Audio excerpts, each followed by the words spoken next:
Boa noite, pessoal. Passando aqui para a gente continuar nossa reflexão aqui no texto de Mateus capítulo 14. E eu queria ler mais dois versos com vocês nessa noite. Os versos de hoje é o verso 24 e o verso 25, que diz assim: Entretanto, o barco já estava longe, a muitos estádios da terra, açoitado pelas ondas, porque o vento era contrário. Na quarta vigília da noite, foi Jesus ter com eles andando por sobre o mar.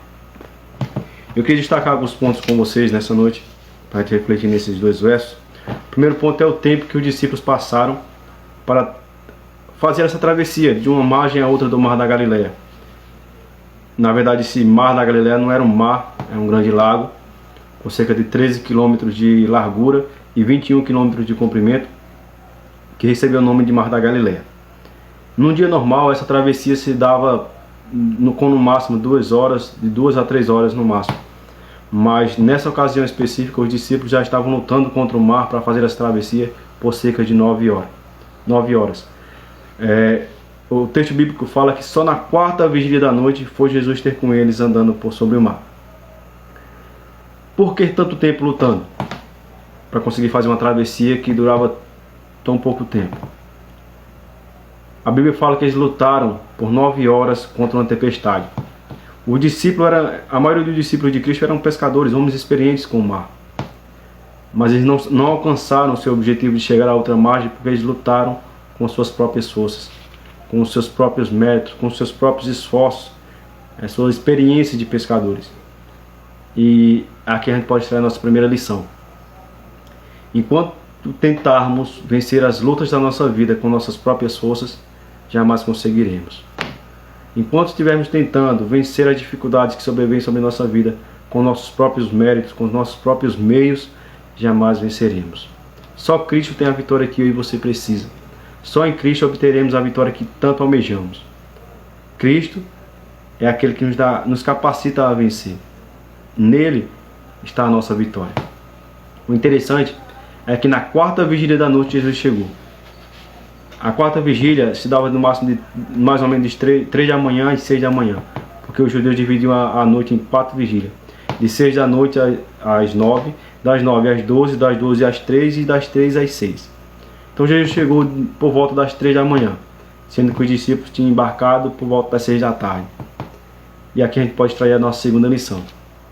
Não importa quanto tempo você tenha lutado, não importa quanto tempo tem durado a sua luta, a sua angústia, o seu sofrimento, basta que você clame por socorro, que Cristo, no momento certo, Ele vai chegar com a tua vitória.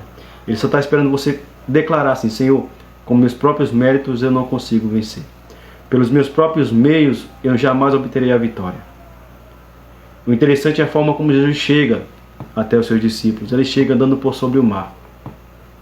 E o mar naquele momento era o maior inimigo dos discípulos de Cristo. Eles estavam angustiados, com medo, pensavam que ia morrer, a ponto que eles começaram a gritar por socorro. E aí Jesus chega andando por sobre o mar, declarando assim: eu tenho poder e domínio sobre a natureza, eu tenho domínio sobre aquilo que te angustia, sobre aquilo que te causa medo, sobre aquilo que te faz sofrer. Eu tenho domínio, confie em mim. Eu tenho a vitória que você precisa. Aquilo que te angustia, que parece grande e impossível para você, para mim não é.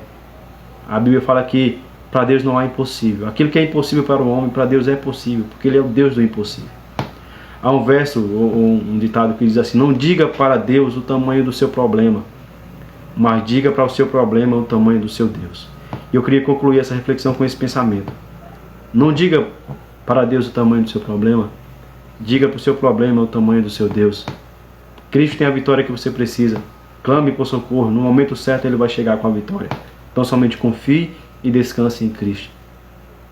Se você de alguma forma se sentiu abençoado com essa palavra, você curte e comente e deixa aí nos comentários amém. Se de alguma forma você se sentiu tocado e abençoado e você deseja ser canal de bênção para outras pessoas, compartilhe essa palavra para que mais pessoas sejam abençoadas com a palavra de Deus. Desde já, eu peço que o Espírito Santo possa lhe abençoar, que Deus lhe ajude na sua luta, na sua caminhada cristã, que o Espírito Santo lhe abençoe e lhe guarde em nome de Jesus. Amém.